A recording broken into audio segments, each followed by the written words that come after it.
The African sun floated high above the horizon, turning the endless savannah into a shimmering sheet of copper. Heat rippled across the grasslands, bending the air like a mirage. The only sounds were the dry whisper of the wind and the occasional chirp of a distant hornbill. Inside a white rescue vehicle crawling along a dusty track, Dr. Evelyn Reed wiped the sweat from her brow. 10 years working at the Mavumo Wildlife Rescue Center had taught her the rules of this land. Rules written not in ink, but in instinct, survival, and sacrifice. Beauty out here was breathtaking, but danger lived right under its skin. Evelyn allowed herself the rare gift of a small smile. Her morning patrol had been calm. No injured animals, no poacher signs, no emergency calls. For once, the wild felt peaceful. But the wild never stays quiet for long. A massive, moving shadow suddenly swallowed the sunlit road ahead. "Stop!" Evelyn shouted. Her partner slammed the brakes. Dust shot up in a cloud around them, and standing directly in the center of the road was a fully grown male lion. His mane glowed copper and fire, shimmering with every slow, deliberate breath. His paws were as large as dinner plates. His muscles tensed with silent power. Evelyn's heart clenched. A male lion blocking a path usually meant territorial aggression. But then something happened. Something she would remember for the rest of her life. The lion rose slowly, onto his hind legs. His great body wavered with exhaustion, but his golden eyes stayed fixed on Evelyn. Then he lifted his front paws and pressed them together. A gesture no wild lion should ever make, a gesture that looked eerily like a plea. Her partner whispered, voice trembling, "Evelyn, don't even think about it. We never step out when a male is this close." He was right. Rule number 1, never leave the vehicle with a lion nearby. Rule number 2, never assume a lion's silence is safety. Yet Evelyn felt something deep in her chest. Something strong, ancient, undeniable. The lion wasn't threatening. He wasn't hunting. He was begging. "Don't you see it?" she whispered. "He's asking for help." Before fear could change her mind, she grabbed her small medical kit and eased the door open. The metal hinge squeaked like a warning. Hot, dry air rushed in, carrying the scent of dust and sunburned earth. Evelyn stepped onto the savannah, and the lion stepped back, not to pounce, but to lead. He turned and walked into the tall grass, looking over his shoulder after every few steps to make sure she followed. Every instinct in Evelyn screamed. Every lesson about predators replayed in her mind. But the lion's eyes, steady, pleading, urgent, pulled her forward. His steps were slow, careful, gentle, as if he knew she was the only hope. They walked nearly half a kilometer through thick, thorn-filled scrub. Evelyn's clothes snagged on branches. Sweat stung her eyes.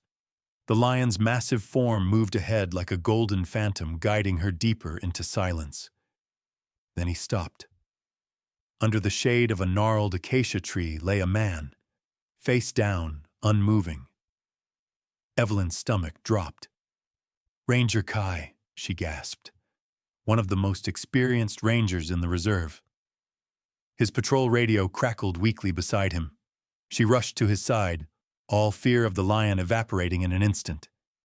She checked his pulse. Weak, thread-like, barely there. Kai. Oh God. Heat exhaustion. Cardiac arrest. She stabilized his airway, fitted him with oxygen, and called for backup, voice steady despite the adrenaline flooding her veins. Through all of it, the lion remained beside them, not attacking, not leaving, just watching with deep, anxious intensity. Every time Evelyn pushed down for chest compressions, the lion rumbled, a low, restless sound, as if urging her to continue, as if he understood that time was slipping away. And in that moment, Evelyn realized something impossible. This lion wasn't leading her to prey. He was leading her to his friend. When the backup vehicle finally arrived, the team carefully lifted Kai onto the gurney. The lion moved back only a few steps, circling protectively, eyes sharp, breathing fast. Once Kai was secured in the ambulance, the doors slammed shut. The siren screamed to life, and then the lion ran. Not away, not back into the bush. He chased the ambulance. His massive paws pounded the ground. His mane streamed behind him like a golden banner.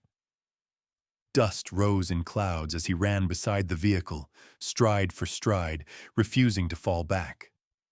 No one watching had ever seen anything like it. A king of the savannah escorting a dying ranger to safety. When the ambulance reached the Wildlife Medical Center, the lion finally slowed, panting, coated in red dust. But he didn't leave. He stopped right at the fence and waited. Hours passed. The sun climbed, then softened. Nurses rushed in and out. Machines beeped. Doctors shouted orders.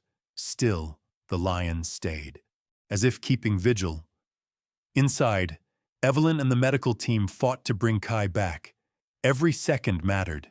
Every breath counted. Finally, the monitor's tone steadied, a heartbeat strong enough to survive. Kai slowly opened his eyes, confused but alive. Evelyn leaned close. "You made it," she whispered. "You're safe." But Kai's first words were not about his condition. "Is he here?" he rasped. "The one who brought you to me, Leo." Evelyn froze. "You know that lion?" Kai nodded, tears collecting in his eyes. Years ago, he told her, he had found a young lion cub caught in a poacher's snare. The wire had dug deep into its leg, cutting flesh to the bone. The cub would have died alone. Kai had freed him, bandaged him, watched over him from afar until he healed. "I didn't know if he'd survive," Kai whispered, "and I never knew he remembered." Evelyn's voice broke. He never forgot. Together they wheeled Kai's bed to the clinic door. Outside the fence, the lion was still sitting. When Kai appeared, the lion rose. Their eyes met. The whole world seemed to pause. Kai raised his weak hand, barely a gesture. A thank you, a greeting, a memory shared between two lives. And Leo lowered his great head in return. Not as a beast, not as a king, but as a protector honoring a friend. Then, with slow, regal steps, Leo turned away and walked back toward the savannah. His duty complete, his debt repaid, his story etched forever in the heart of everyone who witnessed it. Because sometimes, the wild does not forget kindness, and even kings kneel when love is stronger than pride. Dears, thanks for watching. Please subscribe and support us. Thank you.